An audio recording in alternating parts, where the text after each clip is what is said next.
नमस्कार प्रेक्षकांनो, मालिकेच्या पुढील काही भागांमध्ये आपल्याला पाहायला मिळणार आहे की सरकारची वाट लागणार आहे. कारण सरकारचं सत्य आता इकडे गौतमला समजलेलं आहे. कारण ह्या फोटोचा, ह्या लेन्सचा काहीतरी संबंध आहे हे गौतमच्या लक्षात आलेलं असतं.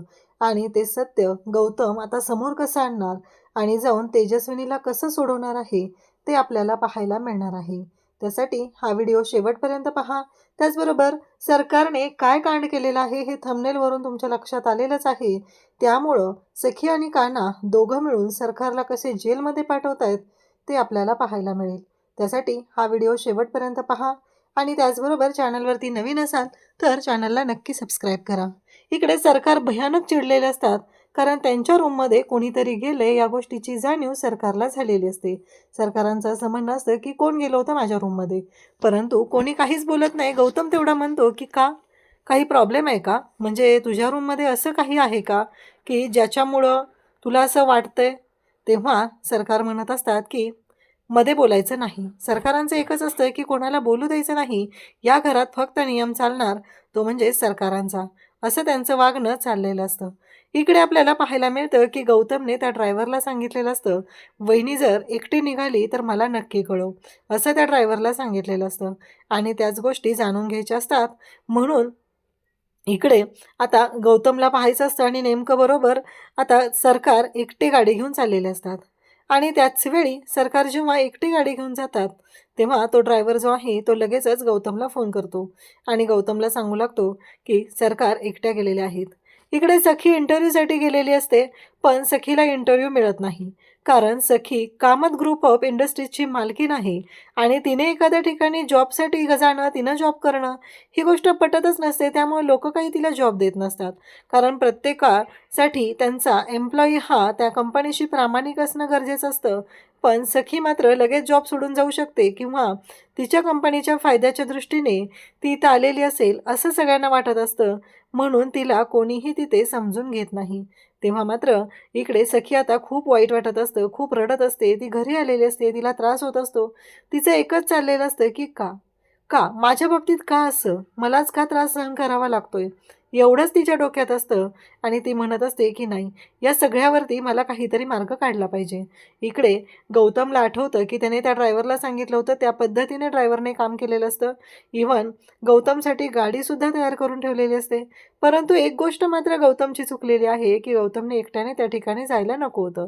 आता गौतम सरकारच्या पाठलाग करत सरकारच्या मागे मागे पोहोचलेला असतो आणि त्यानंतर सरकार एका गोडाऊनमधून बाहेर पडतात हे गौतमच्या लक्षात आलेलं असतं. आणि गौतम नेमका त्या गोडाऊनच्या जवळ जातो आणि ते गोडाऊन उघडतो. आणि ते गोडाऊन उघडता क्षणी तिथे एक बाई बसलेली दिसते. पूर्ण अंधाऱ्या कोठडीत ती असते. आणि जेव्हा गौतमने ते शटर उघडलेलं असतं तेव्हा तिच्या चेहऱ्यावर ते उजेड आलेला असतो. तेव्हा गौतम पाहतो तर समोर त्याला त्याची वहिनी दिसते. तो म्हणतो, वहिनी तू? आता मात्र धक्का बसलेला असतो की हे सगळं काय आहे, या सगळ्या गोष्टी काय घडलेल्या आहेत, हा प्रश्न उभा राहिलेला असतो.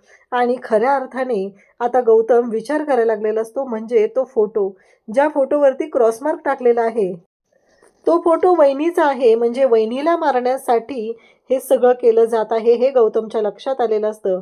आणि त्याचबरोबर ही बाई आपल्या घरात जी आहे ती दुसरीच कोणीतरी आहे, ती वहिनी नाही आहे, ती सखीची आई नाही आहे हे गौतमच्या लक्षात आलेलं असतं. कारण सखीची आई तर इथं अंधाऱ्या कोठडीत आहे, तिला किडनॅप करून ठेवलेलं आहे. मग इतके दिवस आपल्या घरावरती जे राज्य करतंय ते कोण आहे, हा प्रश्न गौतमच्या पुढं उभा राहिलेला असतो. गौतम म्हणतो की मला हे सगळं सखीला सांगितलं पाहिजे, असं म्हणत गौतम सखीला फोन करतो. सखी पाणी भरत असते आणि इकडे गौतमला कळलेलं असतं की हिथं जी आहे ती त्याची वहिनी आहे.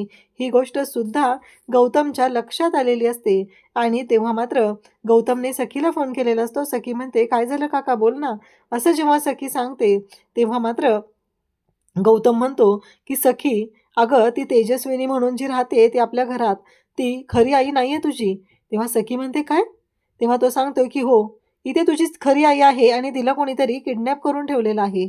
सखीला हे सगळं ऐकल्यानंतर धक्का बसलेला असतो. सखी म्हणत असते, काय बोलतोस तू काका हे सगळं?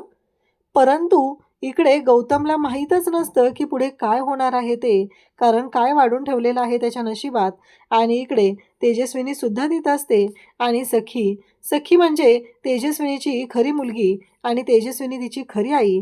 तर इकडे गौतमने हे सांगितल्याबरोबर इकडे सखीला तर धक्का बसलेला असतो. सखीला खूप भारी वाटत असतं, कारण तिची आई खरी सापडली ह्या गोष्टीचा आनंद तर झालेला असतो. पण आपल्या घरात हे सगळं कांड करणारी बाई कोण आहे हा प्रश्न मात्र उभा राहिलेला असतो. त्यासोबतच इकडे आपल्याला पाहायला मिळतं की गौतम खरं तर निष्काळजीपणे तिथं थांबलेला आहे. त्याच्या लक्षातच येत नाहीये की सरकार वाटते तेवढी साधी नाहीये, ती पुन्हा माघारी येऊ शकते. आणि नेमकं घडतं असंच की इकडे गौतम फोनवरती बोलत असतो आणि पाठीमागं सरकार आलेली असते आणि सरकारने येऊन गौतमच्या डोक्याला बंदूक लावलेली असते आणि समोर सखीची आई तेजस्विनी आहे आणि सरकार म्हणजे मनस्विनी तेजस्विनीची बहीण ती तिथं आलेली आहे आणि तिने मात्र आता इथे सरकारने आता एक ठरवलेलं आहे, ते म्हणजे आता गौतमला संपवायचं. कारण गौतमला आपलं सत्य समजलेलं आहे ही गोष्ट आता तिच्या लक्षात आलेली असते आणि तिने बंदुकीचा ट्रिगर ओढते आणि त्या क्षणी इकडे ही गोळी गौतमला लागते. खरं तर गौतम आता यातनं वाचणार का? नक्की काय होणार आहे हे पुढं पाहायला मिळणार आहे. परंतु त्या क्षणी गौतमच्या हातातून मोबाईल खाली पडलेला असतो आणि इकडे सखीला बंदुकीचा आवाज सुद्धा ऐकू आलेला असतो.